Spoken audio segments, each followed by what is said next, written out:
Bonjour, le cadre a changé, c'est magnifique. On s'ouvre à la pureté de Marie. Aujourd'hui, nous allons contempler ensemble Marie conçue immaculée. Et je commence en nous invitant à une humilité profonde. Pourquoi? Parce que je voudrais que nous nous sentions comme des maillons de cette grande chaîne qu'est l'Église.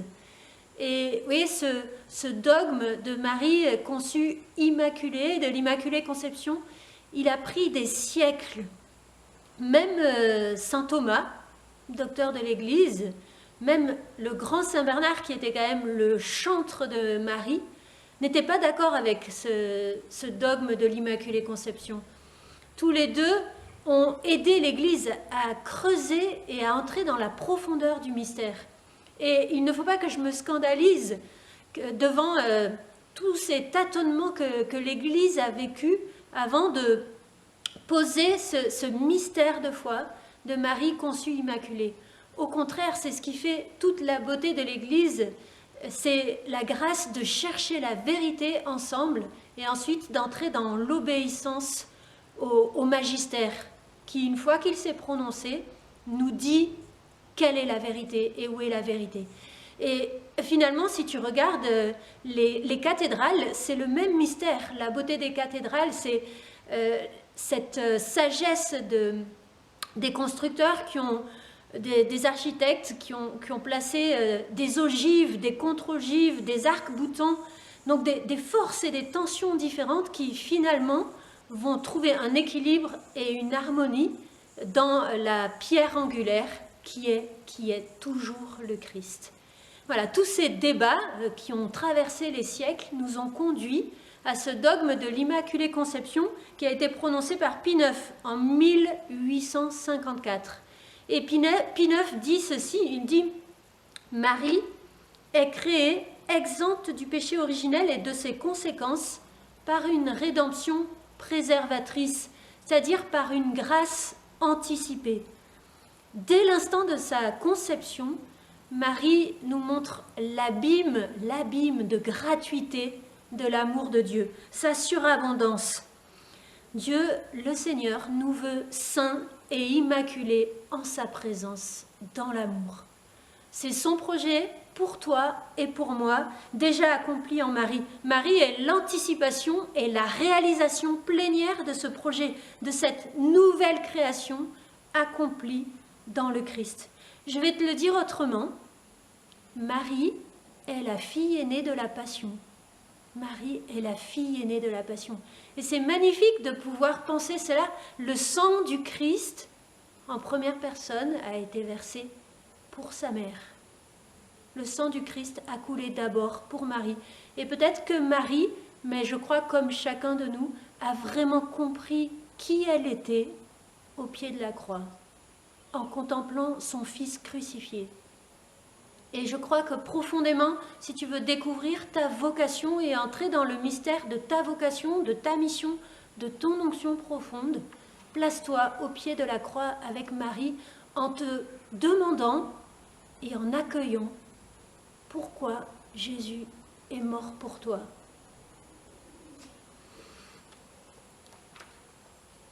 Je voudrais te citer deux poètes écrivains que j'aime beaucoup, français, Péguy et Bernanos, qui se penchent sur ce mystère qu'est Marie. Et on sent que Péguy, quand il parle de Marie, on ne peut pas l'arrêter. Il est un peu comme saint François, tu vois. Saint François disait « Salut, Dame Sainte Reine, Sainte Mère de Dieu, tu es la Vierge devenue Église.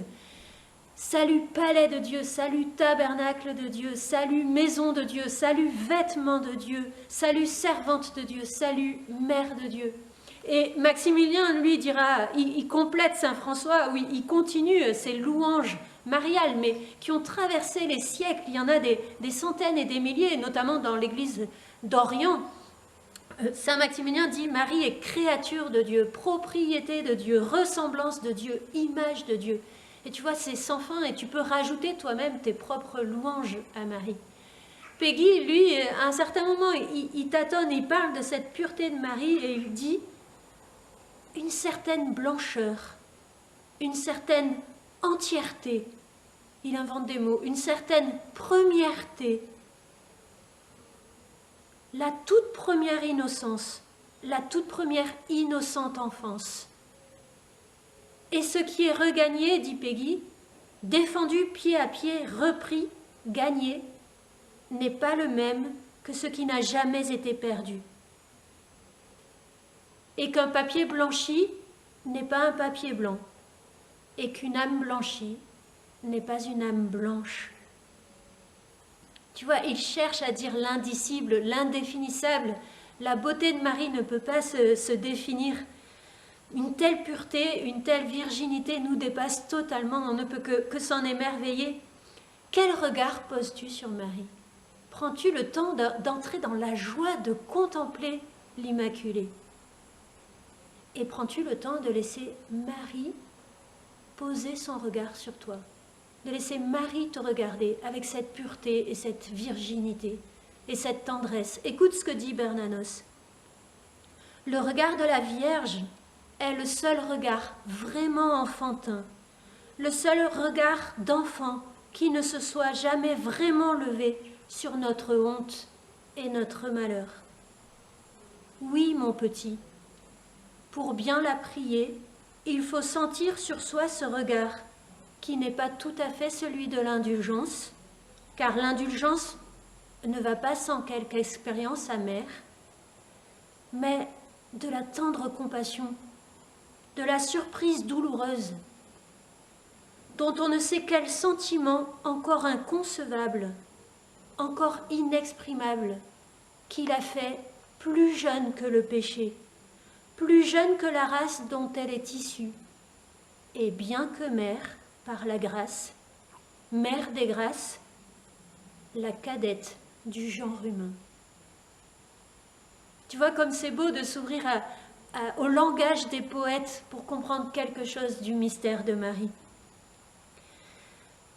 La sainteté du Fils est cause de la sainteté de la mère. Marie ne serait rien sans son Fils, un peu comme le soleil éclaire le ciel avant même de se lever. Marie est l'aurore virginale, l'aurore avant le jour, la mère virginale, comme on le chante dans une hymne du Bréviaire. Quand je dis que Marie est préservée du péché, en fait, je ne dis que le mystère en creux. Il faudrait dire tout le reste. L'Église d'Orient parle de la panégia, c'est-à-dire de la toute pure, de la toute sainte. Marie est la transparence de la grâce. Dieu se reflète librement en elle.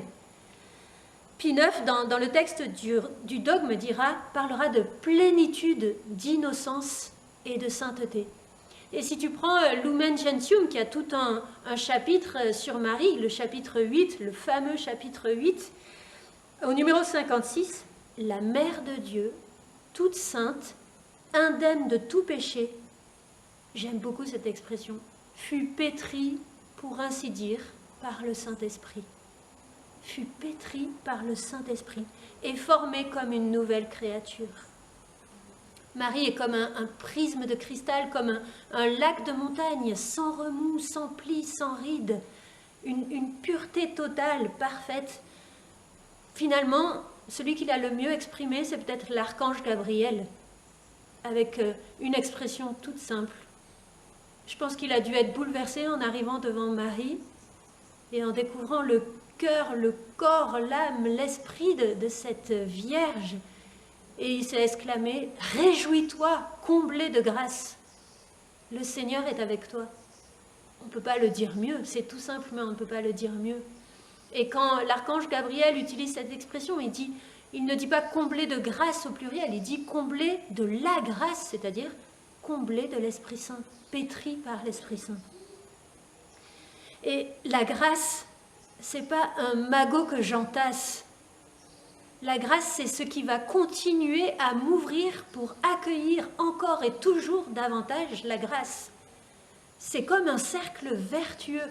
Et du coup, on n'aura jamais fini de contempler la beauté de Marie. Pourquoi ? Parce qu'il faut ajouter à cette beauté, d'un point de vue dynamique, une croissance infinie Marie ne cesse de grandir dans la grâce, de progresser dans la grâce. Cette croissance et cette progression, ce dynamisme obéit à une loi d'accélération, saint Thomas dit, comparable à celle de la chute des corps dans le vide. Loi d'accélération comparable à celle de la chute des corps dans le vide. Marie ne cesse de grandir et de croître dans la grâce, elle ne cesse d'accueillir cette grâce. Et tu sais pourquoi? Parce qu'elle est tout accueil. Et étant tout accueil, elle est toute grâce. Mais tu sais encore pourquoi? Parce que non seulement elle est tout accueil, mais elle est tout don. Marie ne garde rien pour elle de ce qu'elle reçoit. C'est une source de bénédiction infinie. Amen. Alors, le défi que je te propose aujourd'hui, tout simplement, il est peut-être en deux temps, peut-être à vivre en deux temps, mais ouvre-toi à la beauté et à la pureté. Prends le temps aujourd'hui, je ne sais pas où tu es, peut-être tu es dans un appartement coincé dans une barre, tu ne peux pas sortir, tu n'as rien. Ouvre ton robinet et fais couler l'eau, laisse couler l'eau dans tes mains, regarde la pureté de l'eau, l'humilité de l'eau, la chasteté de l'eau. Trouve-toi un moyen, contemple une fleur, lève les yeux un instant vers le ciel, branche-toi sur cette pureté, pas derrière ton écran, je t'en prie, pas derrière ton écran. Écoute une belle musique peut-être, mais pas que ça, vraiment quelque chose de réel, de concret. Allume une bougie, regarde la flamme d'une bougie, quelque chose qui te rebranche sur l'essentiel, sur la pureté du projet de Dieu pour la création et pour chacun et chacune de nous. Et puis, laisse-toi regarder par Marie. Regarde-la et prends le temps de la laisser poser son regard innocent, tendre, surpris, émerveillé sur toi et sur ton cœur. Voilà, régale-toi, vraiment, régalons-nous ensemble. Saint François disait à frère Léon que la pureté, c'est de contempler la pureté. La pureté de cœur, je la reçois en contemplant la pureté de Dieu. Contemple-la à travers Marie. À demain!